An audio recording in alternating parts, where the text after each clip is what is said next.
dari calon guru penggerak angkatan 11 kelas 062 akan mempresentasikan video demonstrasi kontekstual modul 2.3 tentang coaching untuk supervisi akademik dengan menggunakan alur Tirta. Perkenalkan, saya Erita SPD, sekolah dari SMK Negeri Taman Fajar. Saya berperan sebagai pengamat. Di sebelah kanan saya, perkenalkan, nama saya Raya Ramadan, SPD. Saya berasal dari SD Negeri Tiga. Saya berperan sebagai coach. Dan di sebelah kiri saya, perkenalkan, nama saya Rizka Alizar, saya dari SDN 1 Pedawa, saya berperan sebagai coaching. demikian perkenalan kami. Selamat menyaksikan. Wassalamualaikum warahmatullahi wabarakatuh. Assalamualaikum Bu Rizka. Waalaikumsalam Bu Erita. Gimana kabarnya hari ini, sehat? Alhamdulillah Bu Erita, kabar saya hari ini sehat. Alhamdulillah ya Bu Rizka ya. Nah Bu Rizka, sebelum kita melakukan coaching, ada beberapa pertanyaan yang ingin saya tanyakan kepada Bu Rizka ya. Nah, pertama-tama saya akan mendiskusikan rubrik penilaian kita. Nah, adapun rubrik penilaiannya yang pertama adalah pasca supervisi dan pasca supervisi ya. Nah, jadi di sini Bu Rizka sebagai coach dan coaches adalah Pak Ryan ya. Yang akan saya amati adalah coach dengan coaching. Jadi, apakah sesuai dengan rubrik penilaian atau sudah sesuaikah dengan alur Tirta, dan bagaimana Ibu Rizka memberikan nilai yang berbobot kepada coach, dan begitu juga bagaimana coach menanggapi dan merespon dari pertanyaan Ibu Rizka ya. Jadi pertanyaan pertama yang saya ingin tanyakan kepada Bu Rizka adalah kompetensi apa yang ingin Ibu kembangkan pada observasi ini? Baik Ibu, jadi kompetensi yang ingin saya kembangkan dalam observasi ini yaitu yang pertama sekali saya ingin mengembangkan tentang mendengar aktif dan memberikan pertanyaan-pertanyaan yang berbobot. Baik Bu Rizka ya. Jadi pertanyaan yang kedua nih Bu Rizka. Pertanyaan yang kedua, bagian kompetensi yang mana nih secara spesifik yang ingin Ibu Rizka observasikan? Yang ingin saya observasikan yaitu yang pertama yaitu yang kedua bagian mendengarkan aktif dan memberi pertanyaan yang berbobot. Ya, luar biasa ya. Dan pertanyaan yang ketiga nih Rizka. Jadi pertanyaan yang ketiga, indikator ketercapaian dan tujuan pengembangan yang ingin dicapai Bu Rizka pada saat observasi ini. Baik Ibu, jadi kompetensi indikator pencapaian yang ingin saya capai yaitu saya ingin mengembangkan apa yang ingin dicapai pada observasi ini. Baik Bu Rizka ya. Demikian dulu ya Bu Rizka observasinya. Silakan Ibu melanjutkan coaching dengan Pak Ryan. Semoga berjalan dengan lancar. Baik Ibu. Assalamualaikum Pak Ryan. Waalaikumsalam warahmatullahi wabarakatuh. Bu Rizka. Iya Pak Ryan. Bagaimana kabarnya hari ini Pak Ryan? Alhamdulillah sehat dan baik Ibu. Pak Ryan lagi ada masalah apa ya? Boleh saya tahu nih masalahnya tentang apa? Ya Bu, tadi pagi sebentar lalu saya juga sudah sedikit membicarakan dengan rekan sekolah bahwasanya kalau di kelas saya itu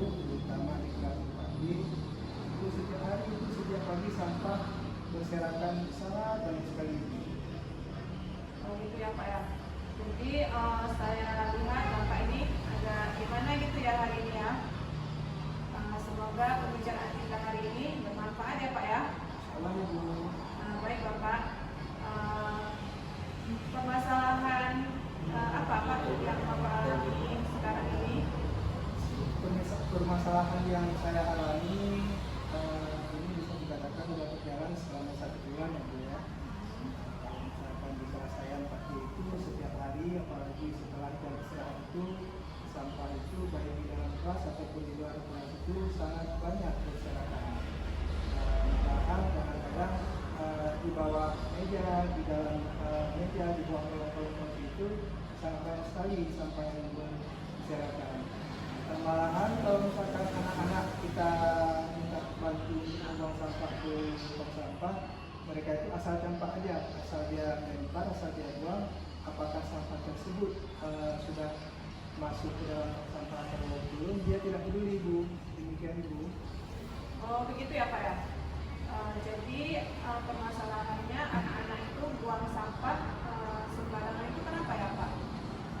Mungkin kalau misalnya dilihat aktivitas lalu dari si anak itu, dan saya juga pernah menanyakan langsung kepada yang bersangkutan, kalau bisa mengatakan anak-anak tersebut belum ada kesadaran, belum ada kesadaran yang tinggi untuk menjaga kebersihan, untuk membuang sampah sembarangan. Padahal kalau di sekolah, baik di sekolah maupun di setiap kelas kita sudah ada tong sampah. Malahan tong sampah itu sudah dibagi-bagi, mana sampah organik, mana sampah anorganik. Jadi anak-anak yang sudah mengerti, yang ada kesadaran, kalau misalkan memang dia melihat sampah, pasti dia akan membuang ke tempat sampah yang besar. Baik Bapak, jadi maksudnya itu anak-anak buang sampah sembarangan atau suka serakin sampah di mana-mana itu Pak? Itu kalau kita lihat kenyataannya, masalahnya itu dua-duanya itu.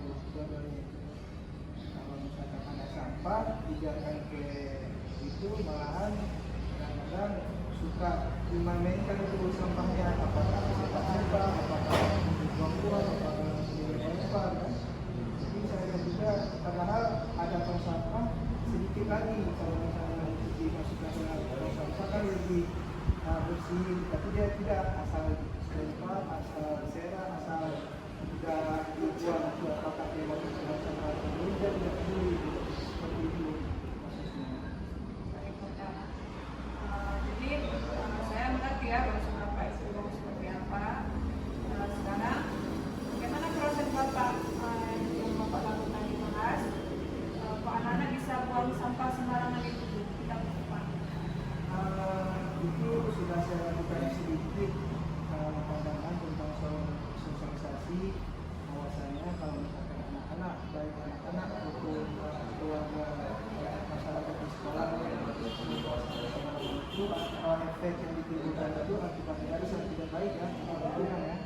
Apalagi kalau misalkan ada sampah besar, jadi lagi kalau musim hujan seperti ini kan itu kan bisa kalah di mana-mana. Apalagi kalau misalnya sampah dibuang di selokan, itu akan menggunakan sumber sehingga bisa mengakibatkan daripada sarang nyamuk. Jadi begitu Bu.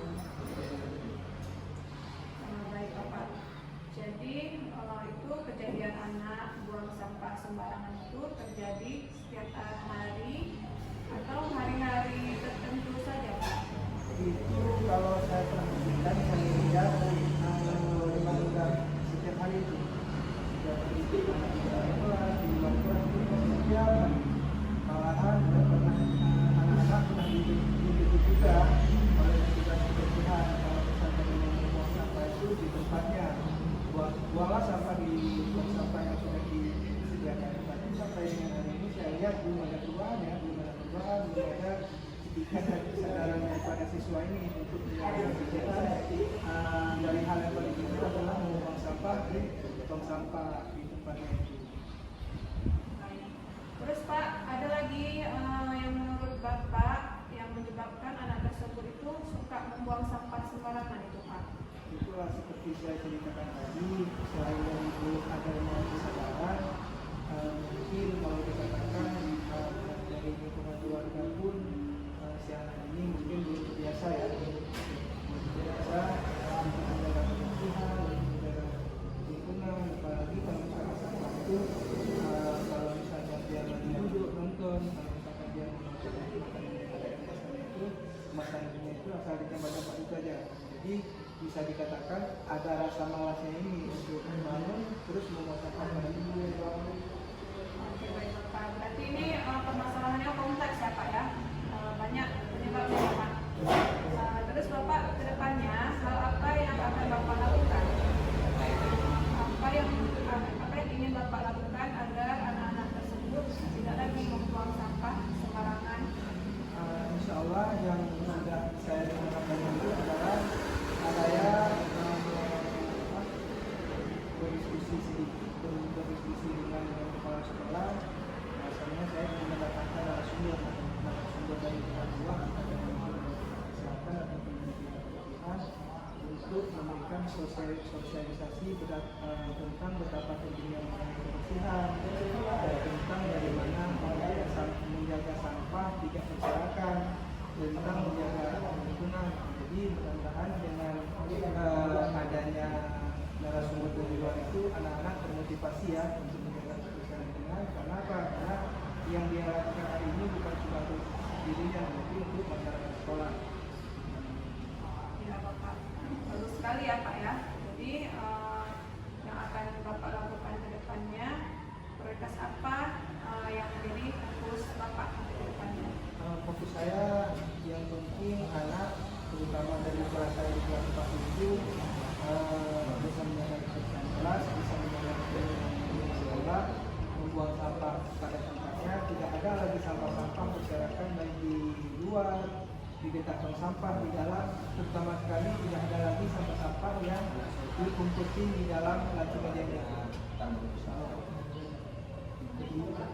Jadi itu bagus sekali ya Pak ya. Jadi dari hasil diskusi ini, gambaran komitmen apa yang bisa Bapak lakukan, yang Bapak inginkan dan yang ingin Bapak lakukan? Ini punya kesadaran dengan motivasi untuk menjaga lingkungan di sekolah, karena di sekolah ini kan kita bersama. Jadi kalau sama-sama kita jaga, mudah-mudahan kita seperti ini sudah ada inisiatif, sudah ada kesadaran untuk menjaga lingkungan, mudah-mudahan kedepan itu bisa ditiru dan dilaksanakan oleh kelas-kelas yang lain. Kita sekolah kita ini sama-sama menjaga lingkungan. Baiklah Pak Ryan. Jadi dalam pelaksanaannya tentunya kan Bapak pasti membutuhkan dukungan-dukungan ya Pak ya dari pihak lain. Nah kira-kira Bapak nanti akan meminta dukungan dari pihak mana saja ya Pak ya agar solusi dan rencana Bapak berjalan dengan baik. Insya Allah Bu, yang sudah seperti saya rencanakan, pertama sekali saya akan meminta dan berkolaborasi dengan kepala sekolah, dengan rekan sejawat, dengan pimpinan sekolah, dan juga kita dengan terutama sekali dengan keluarga besar dari sekolah saya. Kemudian lagi sepintas lalu beberapa hari yang lalu saya sudah berkoordinasi dan meminta bantuan ataupun meminta dukungan dari pihak manajemen sekolah. Dan ternyata pihak-pihak yang saya minta bantu itu mereka welcome ya, sangat mendukung dengan tangan terbuka langkah-langkah apa yang akan saya lakukan demi mendapatkan solusi yang baik untuk sekolah kita sendiri. Oke, baik Bapak. Jadi luar biasa sekali ya Pak ya rencana serta solusi yang akan Bapak lakukan ini. Nah Bapak, sepertinya saya yakin nih Pak, itu semua akan berjalan dengan baik ya Pak ya, dan pasti akan berdampak baik juga untuk murid Bapak dan juga untuk sekolah Bapak tentunya. Dan nantinya saya yakin sekolah Bapak ini bisa menjadi sekolah yang ramah anak, bersih dan terbebas dari sampah. Nah Pak, jadi kemudian setelah menyampaikan tadi dari awal sampai akhir nih Pak ya, tepatnya secara tidak sengaja nih Bapak sudah menyampaikan ya Pak ya solusi tentang permasalahan yang Bapak alami. Nah sekarang bagaimana nih Pak kondisinya setelah membicarakan tentang hal-hal yang mengganjal tadi Pak? Alhamdulillah setelah berdiskusi dan melakukan alhamdulillah di sini saya sudah mendapatkan solusi dan mudah-mudahan juga pelaksanaan dengan dan saya mendapatkan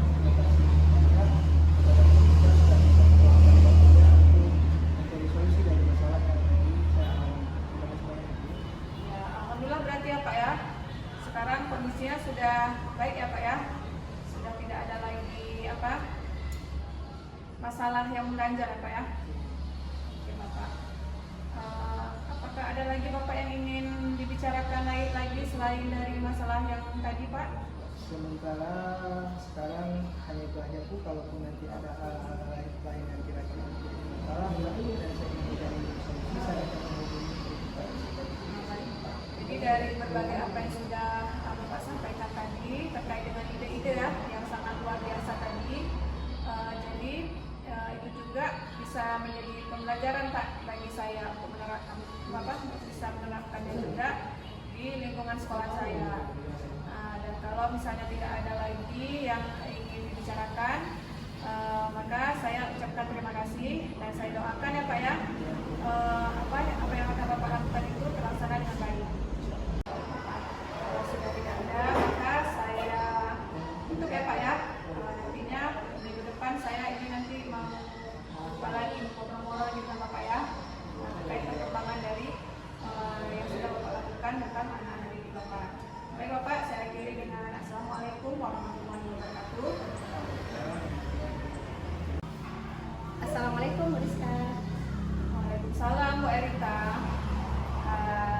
Jadi Ibu ya tadi sudah melakukan coaching ya dengan Bapak Ryan. Nah sebelum penutupan nih Ibu Bu Rizka, saya ingin menanyakan beberapa hal atau beberapa pertanyaan nih. Yang pertama, apa saja yang sudah Ibu lakukan pada saat melakukan coaching dengan Pak Ryan terkait indikator ketercapaian yang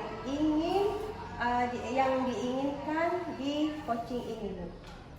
Iya Ibu, saya sudah melakukan coaching ya Bu ya dengan alur delta, menanyakan tujuan, identifikasi, rencana aksi, dan tanggung jawab, sehingga alur tersebut bisa menggali coaching untuk menceritakan permasalahan dan menemukan solusi-solusi pada coaching. Nah, oke, baik Bu Rizka ya. Nah, menurut saya ini ya, saya sebagai observer atau sebagai pengamat ya, tadi proses coaching Ibu Rizka dengan Bapak Ryan itu sudah berjalan dengan baik dan juga proses alurnya juga sudah sesuai dengan alur kita ya Ibu, dan juga sudah berusaha menggali dan memberi pertanyaan-pertanyaan kepada Bapak Ryan, sehingga Bapak Ryan pun bisa menemukan solusi dari permasalahan dan permasalahannya. Nah, jadi dan juga tadi sudah melakukan sesuai dengan prinsip PUT ya. Nah, pertanyaan terakhir nih Bu Rizka, sebelum kita tutup, kompetensi apa lagi yang ingin dikembangkan berdasarkan hasil melakukan coaching yang barusan dilakukan? Nah Ibu, jadi kompetensi yang ingin saya lakukan yaitu dengan cara lebih memahami lagi proses kita sehingga saya nanti dapat melakukan coaching dengan lebih baik. Baik Bu Rizka ya. Demikian observer kita pada hari ini. Semoga bermanfaat bagi kita ya, untuk kedepannya juga. Dan saya tutup ya Bu Rizka ya. Wassalamualaikum warahmatullahi wabarakatuh. Waalaikumsalam warahmatullahi wabarakatuh.